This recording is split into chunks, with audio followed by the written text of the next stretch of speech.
carro libera energia. Uma parte da energia produzida é utilizada imediatamente para elaborar substâncias úteis para o organismo. A maior parte, porém, é guardada em uma molécula chamada adenosina trifosfato, ou ATP. O ATP é, em certa medida, uma espécie de reservatório de energia pronta a ser utilizada. O ATP satisfaz todas as necessidades energéticas dos organismos: a emissão de calor, o transporte de substâncias para o interior do organismo ou o movimento. A produção de luz nos organismos luminescentes, como o vagalume, do mesmo modo que a produção de corrente elétrica nas células nervosas do cérebro, dependem da energia contida no ATP.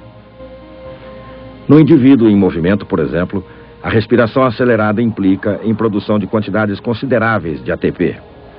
Essa molécula é usada sempre que necessário para desencadear contrações musculares.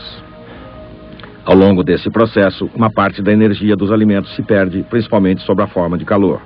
No homem, essas perdas chegam a 75%, o que significa que apenas 25% da energia absorvida é suscetível de ser usada. Do mesmo modo, as plantas também não transformam em compostos químicos mais de 1 a 2% da energia que recebem. Apenas 0,25% da energia solar que chega à superfície terrestre é usada pelo processo da fotossíntese.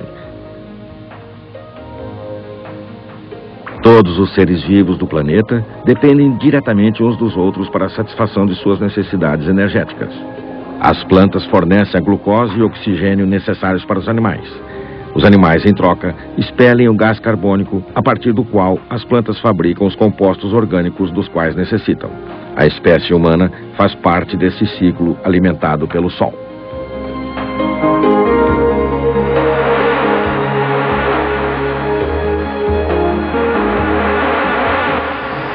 É também a energia química contida na matéria orgânica, animais e plantas, que forma ao longo dos séculos esses autênticos reservatórios de energia fóssil que são o carvão, o petróleo e o gás natural.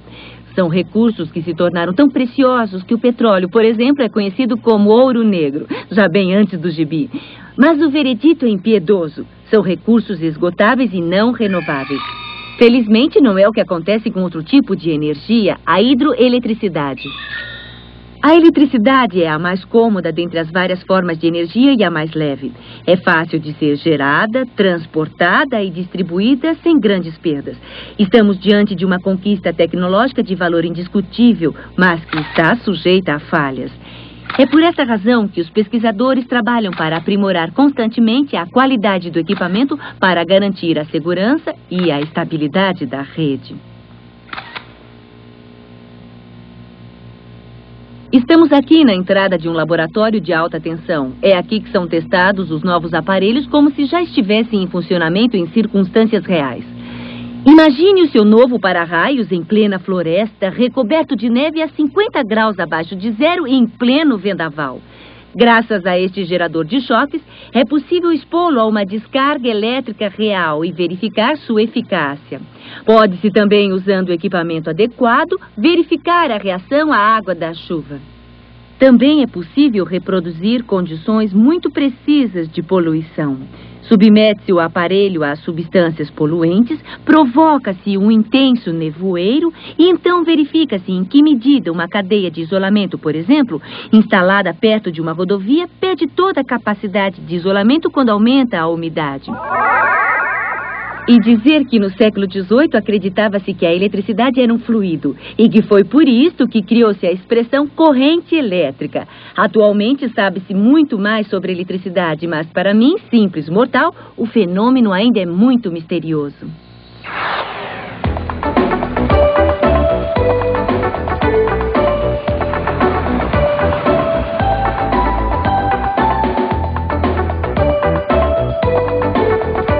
É impossível imaginar o que seria a vida moderna sem eletricidade. Basta uma pane no sistema para que possamos perceber até que ponto nós dependemos dessa forma de energia. Mas, será que sabemos o que é eletricidade?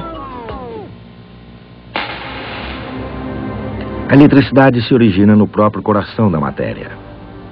Toda a matéria é formada de átomos e cada átomo é, por sua vez, o núcleo cercado de elétrons. Os elétrons giram em torno do núcleo numa valsa incessante, mais ou menos como os planetas em torno do Sol.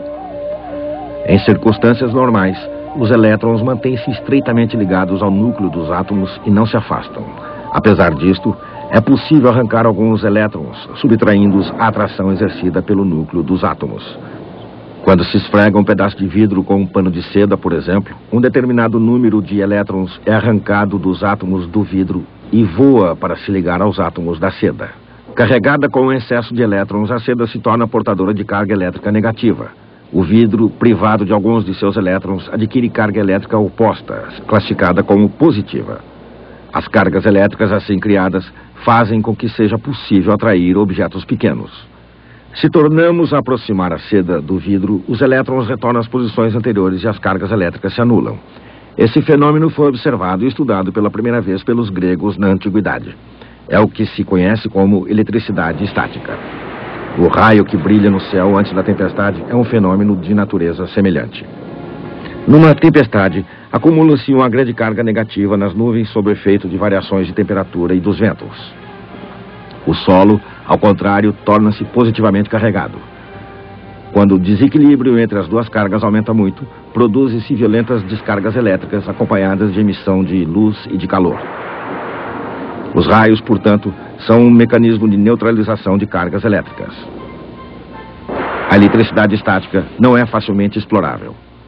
Ao longo dos séculos, porém, os cientistas conseguiram descobrir um meio eficaz para domesticar os elétrons e aproveitar a energia que existe neles, a corrente elétrica.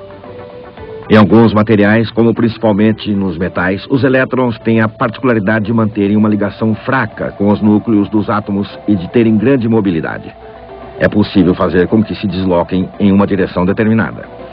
Esses materiais são chamados condutores, e o deslocamento dos elétrons nos materiais condutores é a corrente. É possível obter-se uma corrente elétrica ligando-se um fio de cobre às extremidades de uma pilha. Com isso, desencadeiam-se reações químicas da pilha.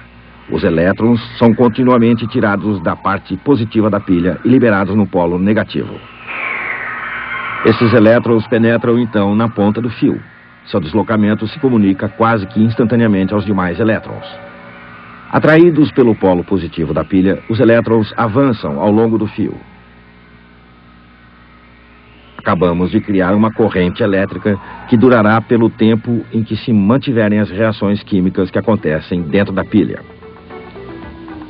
Quanto maior o número de elétrons que passam pelo fio, mais intensa é a corrente. Entretanto, ao avançarem pelo fio, os elétrons tendem a perder velocidade. Essa perda de velocidade, que se faz acompanhar de uma emissão de calor, é mais acentuada